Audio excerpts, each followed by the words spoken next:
ദൈവനാമത്തിന് മഹത്വമുണ്ടാകട്ടെ. എല്ലാവർക്കും പ്രഭാത വന്ദനം അറിയിക്കുന്നു. വീണ്ടും ഒരു വിശുദ്ധ ദിവസത്തിന്റെ പുലർകാലം കൂടെ കർത്താവ് നമുക്ക് ദാനം തന്നിരിക്കുകയാണ്. ഓരോ പ്രഭാതങ്ങളും ദൈവം നമുക്ക് തന്നിരിക്കുന്ന ദാനമാണ്.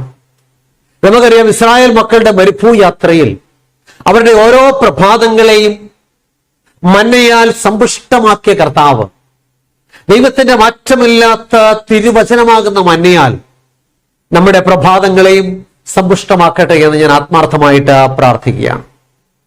ഇന്നത്തെ നമ്മുടെ പ്രഭാത മന്നയുടെ ചിന്താവിഷയം ഒരു പുതിയ തുടക്കം എന്നുള്ളതാണ്. ഒരു പുതിയ തുടക്കം. ചിന്തയ്ക്ക് ആധാരമായി തിരഞ്ഞെടുത്തിരിക്കുന്ന വേദഭാഗം ഗലാത്യ ലേഖനം 4-ാം അധ്യായം. അതിന് 4-5 വാക്യങ്ങളാണ്. ഗലാത്യർ 4-5 വാക്യങ്ങൾ. അവിടെ ഇങ്ങനെ വായിക്കുന്നു: എന്നാൽ കാലസമ്പൂർണത വന്നപ്പോൾ ദൈവം തന്റെ പുത്രനെ സ്ത്രീയിൽ നിന്ന് ജനിച്ചവനായി ന്യായപ്രമാണത്തിന് കീഴ് ജനിച്ചവനായി നിയോഗിച്ചയച്ചത് അവിടുന്ന് ന്യായപ്രമാണത്തിന് കീഴുള്ളവരെ വിലയ്ക്ക് വാങ്ങിയിട്ട് നാം പുത്രത്വം പ്രാപിക്കേണ്ടതിന് തന്നെ. ദൈവത്തിന് സ്തോത്രം. വളരെ സുപ്രധാനമായ ഒരു വാക്യമാണ്. എന്നാൽ കാലസമ്പൂർണത വന്നപ്പോൾ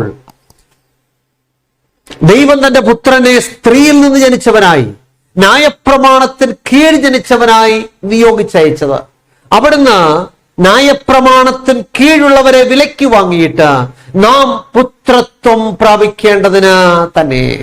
ദൈവത്തിന് സ്തോത്രം. നമുക്കറിയാം, ദൈവകൽപ്പന ലംഘിച്ച് മനുഷ്യൻ പാപത്തിൽ വീണപ്പോൾ അവൻ മരണമെന്ന പ്രക്രിയയ്ക്ക് വിധേയനായി. ഇപ്രകാരം മരണമെന്ന പ്രക്രിയയ്ക്ക് വിധേയനായ മനുഷ്യനെ ദൈവം കൈവിട്ടില്ല. കർത്താവായ യേശുക്രിസ്തു എന്ന വാഗ്ദത്ത മശിഹായെ നൽകി അവനെ നിത്യ മരണത്തിൽ നിന്നും വീണ്ടെടുക്കാമെന്ന് ദൈവം വാഗ്ദത്തം ചെയ്തു. ഈ വാഗ്ദത്തം നിവർത്തിക്കാൻ എത്ര നാൾ നമ്മൾ കാത്തിരിക്കേണ്ടി വന്നു? നൂറ്റാണ്ടുകൾ കടന്നുപോയി. എന്നാൽ എപ്പോഴാണ് ദൈവം തന്റെ വാഗ്ദത്തം നിവർത്തിച്ചത്? തിരുവചനം പറയുന്നു, കാലസമ്പൂർണത വന്നപ്പോൾ. അതെ, കാലസമ്പൂർണത വന്നപ്പോഴാണ് ദൈവം തന്റെ പുത്രനെ മാനവജാതിയുടെ വീണ്ടെടുപ്പിനായി ഈ ലോകത്തിലേക്ക് അയച്ചത്. ഈ കർത്താവിനായി നമ്മെ തന്നെ സമർപ്പിക്കുമ്പോഴാണ് നാം ദൈവ കുടുംബത്തിലെ അംഗങ്ങളായിട്ട് മാറുന്നത്. അങ്ങനെ നാം ദൈവത്തിന്റെ പുത്രന്മാരും പുത്രിമാരുമായിട്ട് മാറുന്നു. പ്രപഞ്ചത്തിന്റെ രാജാവായ കർത്താവ് നമ്മുടെ പിതാവായിട്ട് മാറുന്നു. അപ്പനും മക്കളും തമ്മിലുള്ള വലിയ ബന്ധം നമ്മുടെ ജീവിതത്തിൽ ഉണ്ടാകും. ദൈവത്തിന് സ്തോത്രം. ഈ ബന്ധത്തിലേക്ക് ഉയർത്തപ്പെടണമെങ്കിൽ ദൈവവുമായിട്ട് അഭേദ്യമായ ഒരു ബന്ധം നമുക്ക് ഉണ്ടായിരിക്കണം. ഒരിക്കല് ഒരു ഗ്രാമത്തിൽ ഒരമ്മയും മകനും ജീവിച്ചിരുന്നു. തന്റെ മകനോടൊപ്പം താമസിക്കുവാനും മകനോടൊപ്പം യാത്ര ചെയ്യുവാനും മകനോടൊപ്പം ആയിരിക്കുവാനും ഒക്കെ അമ്മ വളരെ ആഗ്രഹിച്ചു. എന്നാൽ മകന് അത് ഇഷ്ടമായിരുന്നില്ല. കാരണം അമ്മയുടെ മുഖത്ത് നിറയെ കറുത്ത പാടുകളായിരുന്നു. തന്നെയുമല്ല, തന്റെ അമ്മ വിരൂപയായിരുന്നു. ഒരു ദിവസം ഒരു പൊതു പരിപാടിക്ക് പങ്കെടുക്കുവാൻ ഈ മകൻ അവസരം ലഭിച്ചപ്പോൾ അമ്മ മകനോട് പറഞ്ഞു, മകനെ, ഞാനും നിന്റെ കൂടെ വരുന്നു. അപ്പോൾ മകൻ പറഞ്ഞു, അമ്മ എന്റെ കൂടെ വരണ്ട. കാരണം ഇപ്രകാരം വിരൂപയായ അമ്മയെ മറ്റുള്ളവർ കാണുമ്പോൾ എന്റെ കൂട്ടുകാർ എന്നോട് ചോദിക്കുന്നത് ആരാണെന്ന്. അപ്പോൾ നിങ്ങൾ എന്റെ അമ്മയാണെന്ന് പറയുവാൻ എനിക്ക് ലജ്ജയാണ്. ഈ വാക്കുകൾ ആ അമ്മയെ വളരെയധികം ദുഃഖിപ്പിച്ചു. അവർ മകനോട് പറഞ്ഞു, മകനെ, എന്റെ മുഖത്തെ ഈ കറുത്ത പാടുകൾ എങ്ങനെ വന്നതാണെന്ന് നിനക്കറിയാമോ? നിന്റെ ചെറുപ്രായത്തിൽ, നീ കുഞ്ഞായിരിക്കുമ്പോൾ, നിന്റെ അച്ഛൻ ജീവിച്ചിരിക്കുമ്പോൾ നമുക്കൊരു വലിയ വീടുണ്ടായിരുന്നു. ഒരു ദിവസം ആ വീടിന് തീ പിടിച്ചു. ആളുകൾ ഓടിക്കൂടി.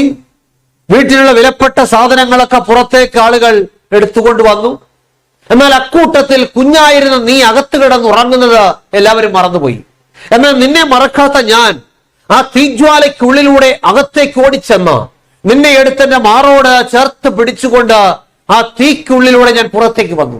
അപ്പോഴേക്കും എന്റെ മുഖമെല്ലാം പൊള്ളി വികൃതമായിരുന്നു. അങ്ങനെ ഉണ്ടായ പാടുകളാണ് എന്റെ മുഖത്ത് കാണുന്ന ഈ കറുത്ത പാടുകൾ. ഇത് കേട്ട ആ മകന്റെ ഹൃദയം വല്ലാതെ വേദനിച്ചു.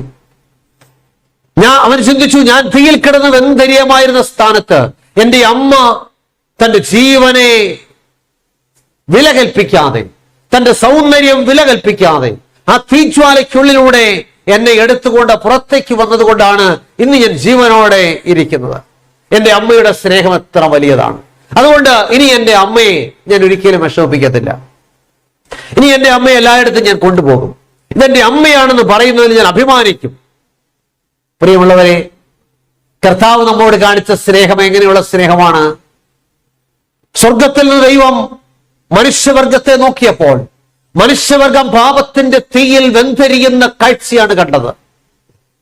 നമ്മെ സ്നേഹിച്ച കർത്താവ് തന്റെ പുത്രനെ കാൽവറിയുടെ കുലക്കളത്തിൽ തകർക്കപ്പെടുവാൻ തക്കവണ്ണം നമുക്കായിട്ട് ഏൽപ്പിച്ചു തന്നു. അങ്ങനെ കർത്താവ് കാൽവറിയുടെ കുലക്കളത്തിൽ പരമയാഗമായി തീർന്നു. ഈ കർത്താവിന്റെ സ്നേഹം എത്ര വലിയതാണ്. ഗലാത്യലേഖനം 4-ാം അധ്യായം 4-5 എന്താ വായിച്ചത്?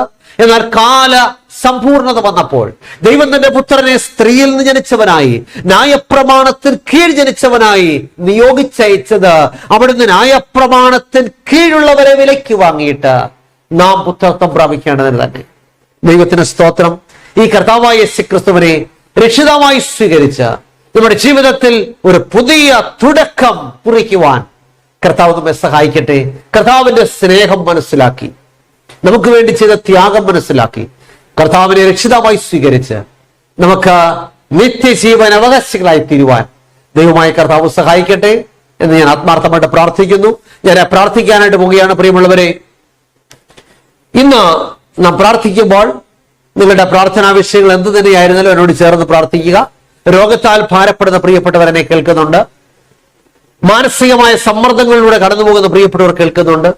ജീവിതത്തിൽ നിരാശയിലും കണ്ണുനീരിലുമായിരിക്കുന്ന പ്രിയപ്പെട്ടവർ കേൾക്കുന്നുണ്ട്. നമുക്ക് ചേർന്ന് പ്രാർത്ഥിക്കാം. അതുപോലെ ഇന്ന് ജന്മദിനമുള്ള പ്രിയപ്പെട്ടവരുണ്ട്.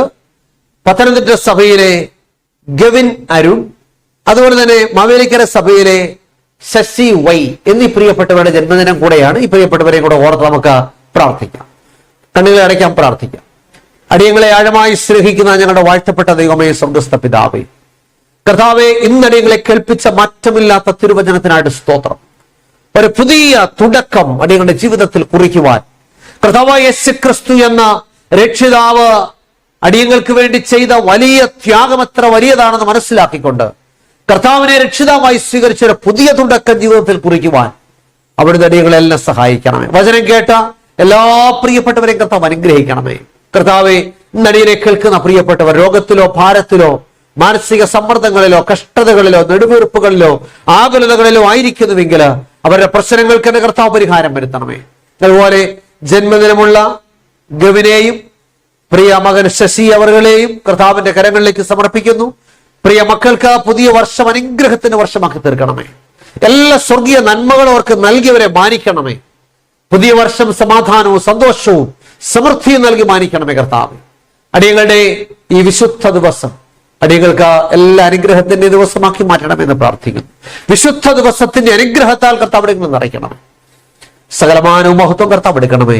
യേശു ക്രിസ്തുവിന്റെ ധന്യമുള്ള നാമത്തിൽ താഴ്മയായിട്ട് യാചിക്കുന്നു. പ്രാർത്ഥന കേൾക്കണം നല്ല പിതാവേ, ആമേൻ. കർത്താവിൽ പ്രിയമുള്ളവരെ, ദൈവമായ കർത്താവ് നമ്മെ സഹായിക്കട്ടെ. എല്ലാവർക്കും അനുഗ്രഹിക്കപ്പെട്ട നല്ലൊരു വിശുദ്ധ ദിവസം ആശംസിക്കുന്നു. ദൈവമായ കർത്താവ് നമ്മെ സഹായിക്കുമാറാകട്ടെ. ആമേൻ.